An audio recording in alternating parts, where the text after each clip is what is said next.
দীর্ঘ ৩ মাস আমাদের বাড়ির ছেলে বাড়িতে একা আসেনি, এসেছে তার নানানেকে সঙ্গে করে নিয়ে এবং নানা বাড়ির মিষ্টি উপহার নিয়ে এসেছে সাথে। সেই সাথে আমাদের পুচকুসোনা বাড়িতে আসার পর চাচাতো ভাই বোনের সাথে কাটানো সুন্দর মুহূর্তগুলো এবং আমাদের বাড়িতে আসা স্পেশাল মেহমানদের জন্য কী কী আপ্যায়নের ব্যবস্থা করা হয়েছে। সবশেষে আদরের একমাত্র নাতনিকে রেখে নানা নানির চলে যাওয়ার আবেগঘন মুহূর্তগুলো ক্যামেরাবন্দি করা হয়েছে। আশা করি আমাদের এই পারিবারিক ভিডিওটি সবার কাছে খুবই ভালো লাগবে। আসসালামু আলাইকুম, কেমন আছেন সবাই? বাড়িতে আসবে স্পেশাল মেহমান, আর এই স্পেশাল মেহমানের জন্য কিন্তু ভালো মন্দ রান্নার ব্যবস্থা করে হবে। তো সেই জন্য আমি সকাল সকাল চলে আসলাম বেদগ্রাম বাজারে। তো দেখি কি কি সবজি আছে তরতাজা, সাথে কিছু চিংড়ি মাছ নেব।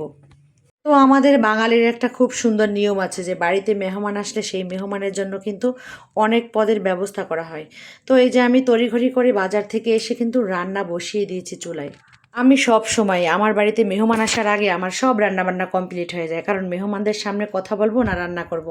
এই জন্য আমি সব সময় ভোরে ভোরে রান্না করে ফেলি। এইদিকে আমার বাপের বাড়ির কাঁঠালটাও কিন্তু ভেঙেছি মেহমানদের জন্য। সাথে গরম গরম এক হাঁড়ি ভাত আমার রান্না করা হয়ে গেছে। আর সাথে মেহমানদের জন্য স্পেশাল গরুর মাংস রান্না করা হবে আলু দিয়ে। সাথে মেহমানদের জন্য স্পেশাল আরও একটা রান্না করা হবে, এই যে নলি। তো এই নলিগুলোর ভিতরে কিন্তু ক্যালসিয়ামে একেবারে পরিপূর্ণ। এর আগের দিনকে আমার ছেলেকে রান্না করে দিয়েছি, তো আর আজকে মেহমানদের জন্য রান্না করা হবে। এই যে ক্যালসিয়ামওয়ালা নলি সবারই কিন্তু খুবই পছন্দ। তো দেখেন প্রত্যেকটার ভিতরে কিন্তু ক্যালসিয়াম আছে ভরা। আর আজকে আমাদের দিনটা কিন্তু খুবই আনন্দের। এই যে আমার ভাগিনারা দেখেন সবাই হাসি খুশি মুখ, কারণ ৩ মাস পরে আমাদের বাড়ির ছেলে আমাদের বাড়িতে আসছে। চাচাতো ভাই বোনেরা, ফুপুরা, চাচিরা সবাই কিন্তু খুশি। আমার ছেলেমেয়েরা একটু বাচ্চা কাচ্চা বেশিই পছন্দ করে। তো ওর চাচাতো ভাইকে অনেক দিন হয়েছে কোলে নিতে পারে না, তো এই জন্য অনেক দিন পরে যে কোলে নিয়েছে, কিন্তু ওদেরকে চিনে না। তো আমাদের তালই মালের কাছে কিন্তু সব সময় থাকতো। এই জন্য আমার তালের খুবই ভক্ত। দেখেন কি করতেছে, কারোর কাছে যাবে না, তালের যে কোলে উঠে সে বসেছে। চাচাতো বোনরা কিন্তু নেওয়ার জন্য পাগল, কিন্তু কারোর কোলেই যাচ্ছে না। বাচ্চারা কিন্তু এমনই, অনেক দিন ধরে যাদেরকে দেখে তাদেরকে কিন্তু বেশি চিনে এবং তাদের কাছে থাকে। তো যাই হোক, আসলো বাড়িতে, ফ্রেশ হলো। আর এইদিকে আমাদের মা ওই দাওয়াই দেখেন কি কি নিয়ে এসেছে আমাদের জন্য উপহার।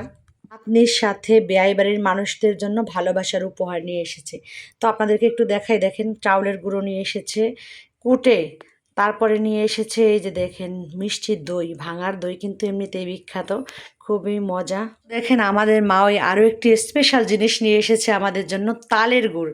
তো এটা আমি কখনোই খাইনি, তো আপনারা কি খেয়েছেন? যদি খেয়ে থাকেন কেমন, কমেন্টে জানাবেন। তো গুঁড়িগুলো এক এক করে ফ্রিজে রেখে দিয়েছি, দেখা যাচ্ছে অনেক দূর থেকে এনেছে কুটে, তো ওগুলো নষ্ট হয়ে যেতে পারে, আর অনেক গরম পড়েছে, তো এক এক করে ফ্রিজে আমি কিন্তু ফ্রিজিং করব। প্রতিবারে আমাদের মাও অনেক পিঠা বানিয়ে নিয়ে এসে, তো ব্যস্ততার কারণে যেহেতু নাতনিকে নিয়ে পারে নাই, এই জন্য কিন্তু এবার পিঠা আনে নাই। তো চাল কুটে নিয়ে এসেছে, সাথে গুঁড়ো নিয়ে এসেছে। এই দিকে দেখেন ভাঙার রসগোল্লা নিয়ে এসেছে, একেবারে গরম গরম। ভাঙার দই মিষ্টি কিন্তু একেবারে স্বাদের সেরা, দইটা কিন্তু বেশি ভালো। রসগোল্লাটাও কিন্তু খুবই সফট ছিল। তাওই মায়ের আনা ফল মিষ্টিগুলো এক এক করে বের করতেছিলাম, কারণ এগুলো ননদ বাড়ি যাবে, জায়ের বাড়ি যাবে, সবাইকে বিলু বিলু করে দিব। তাদের জন্য কিন্তু আমরাও নাস্তার আয়োজন করছি, সেই সাথে তাদের আনা উপহারগুলো কিন্তু সেই সাথে যোগ করব। তো আমরা কিন্তু সবসময় এটা করি, আমাদের নাস্তার সাথে কিন্তু মেহমানদের নাস্তাও কিন্তু তাদেরকে দিই। সেই সাথে দেখেন টক ভর্তা করেছি, কামরাঙ্গা ভর্তা, ঝাল ঝাল, যেহেতু গাড়িতে আসছে অনেক জার্নি করে। তো সেই সাথে কিন্তু দিয়েছি টক ভর্তা। তো টক ভর্তা কিন্তু বেশ ভালো খেয়েছে সব রাস্তা থেকে। এরই মধ্যে আমার ননদ এসেছে কিন্তু মেহমানদের সাথে দেখা করতে। তো আজকে সারাটা দিন বাড়িটা একেবারে আনন্দে মেতেছিল। তো এই দিকে কিন্তু নাস্তা পানি খাওয়া হচ্ছিল, আর অন্যদিকে দেখেন বাড়ির ছেলে বাড়িতে এসে একটু একটু করে কিন্তু সবাইকে চিনতেছিল। কয়েকটা দিন থাকলে কিন্তু ঠিক হয়ে যাবে। তো ওই যে চাচাতো ভাই বোনের সাথে যে খেলা করতেছিল গাড়িতে ওঠে, তো ওরাও কিন্তু একটু একটু করে ওরাকে ঠেলতেছিল। তো এখনও একটু কান্নাকাটি করে না, খুবই ভালো ছিল সময়টা ওদের। আমার ছেলে মেয়েও চাচাতো ভাই বোনকে অনেকদিন পরে পেয়ে খুবই খুশি। এই দিকে আমার মা ওই দেখেন চাল কুটে এনেছে, সাথে কিন্তু আস্ত চাতপ চালও নিয়ে এসেছে। এ হচ্ছে আত্মীয়তার সম্পর্ক। এদিকে আমার ননদ যাকে সবাইকে ভাগ করে দিয়ে তারপর মেহমানদেরকে এই যে খাবার খেতে দিয়েছি।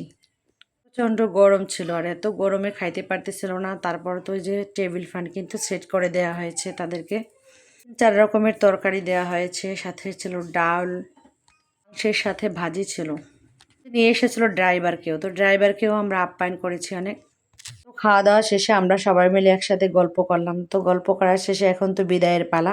তো মেহমান বাড়িতে আসলে খুব ভালো লাগে, কিন্তু চলে যাওয়ার সময় কিন্তু ঘর খালি হয়ে যায় এবং খারাপ লাগে অনেক।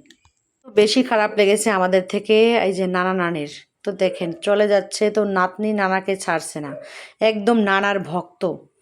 তার নানাকে পেলে তার মাকেও তার লাগে না।